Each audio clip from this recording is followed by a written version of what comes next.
Write the following expression as a polynomial. Let's start from left to right with this first term.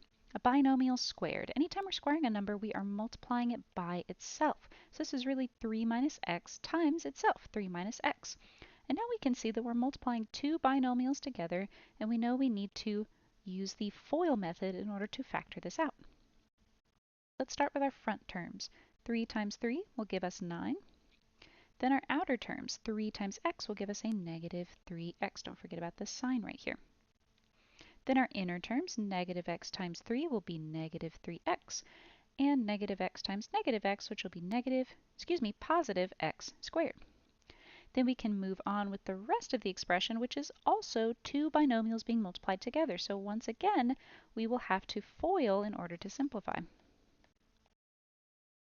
Starting with our front terms, 3x times 2x will give us a positive 6x squared. Then our outer terms, 3x times negative 2 is negative 6x. Inner terms, 2 times 2 is positive 4x. And then a positive 2 times a negative 2 will give us a negative 4. Now we have a long string of terms that we need to find all of our like terms within and combine in order to simplify. Let's make it easier on ourselves by putting this all in order of descending power. So our highest powers are these x squared, 6x squared plus x squared. Then our next highest powers are all of these x's that are to an invisible power of 1. So we have minus 3x minus 3x minus 6x plus 4x, and then we finally have our constants, minus 4 plus 9. And now it's much easier to see what our like terms are so that we can combine. 6x plus x squared, if it exists, there's always one of them, so 6 plus 1 will give us 7x squared. Then we will have a negative 3x and a negative 3x combined will give us a negative 6x. A negative 6x and a positive 4x will give us a negative 2x. And then a negative 4 plus 9 will give us a positive 5.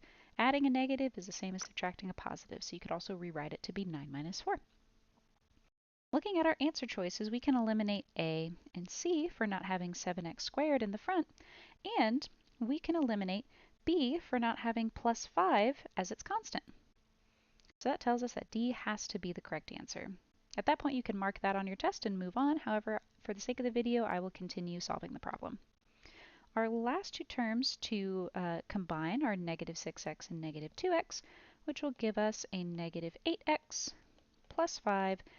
This expression perfectly matches answer choice D, making it our correct answer.